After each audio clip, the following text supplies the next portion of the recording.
So when I was a kid at church, I remember this fairly cheesy song called "The Touch of the Master's Hand." If you grew up in church, you might have heard the song. It's the story of an old beat up violin that is in an auction, and it looked, it's just on display, and nobody's impressed with it. And the auctioneer's like, "Who give me $1? He'll give me two." And nobody takes him up. And then suddenly this old guy walks up and picks up the violin, tunes it, and plays this gorgeous melody.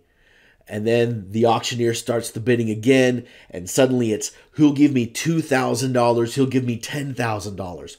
And the question is, well, what made the difference? And the response in the song is, it was the touch of the master's hand. Now, this segment right here of Philemon is a great example of just the value that God brings to us when we become his children. Because Paul is, if you remember, making this argument of why suddenly Onesimus is valuable. He was a slave. Now, as a slave, Onesimus had some value to it. But now Paul is going to make an argument that says that he's even more valuable now. So it starts in verse 15 when it says, for verse 11, back up. It says, "Formerly he was useless to you, but now he has become useful both to you and to me.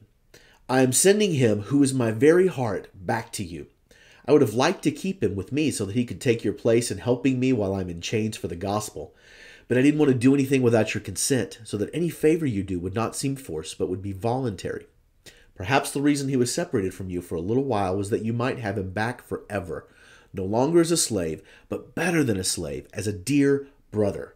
He's very dear to me, but even dearer to you, both as a fellow man and as a brother in the Lord."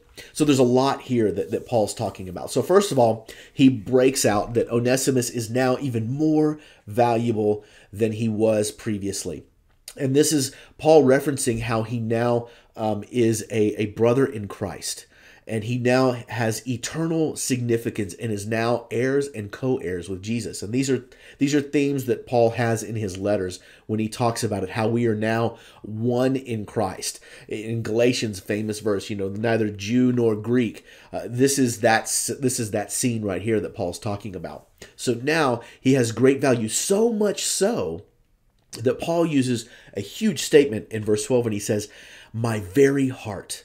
So he's communicating to Philemon how much value Onesimus now has to him.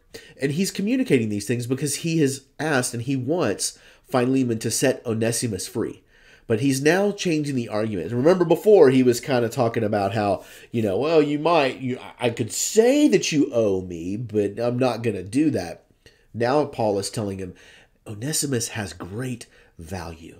And I want you to hear this. He's someone that I care for. He's someone that I now place on the same level as you.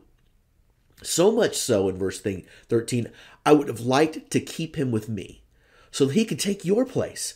So Paul's not trying to make Philemon feel guilty right here. What he's saying is that Philemon has work that has to happen in Colossae.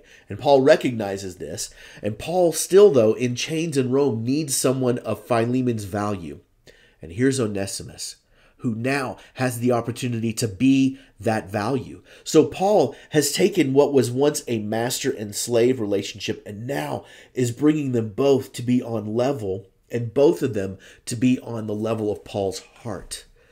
So he could take your place in helping me while I'm in chains for the gospel. But Paul comes back to an argument. I did not want to do anything without your consent, so that any favor you do would not seem forced, but would be voluntary. Now, this is important statements here, right here, because remember, like we talked about earlier, this is not just a letter that Paul is writing just to Philemon.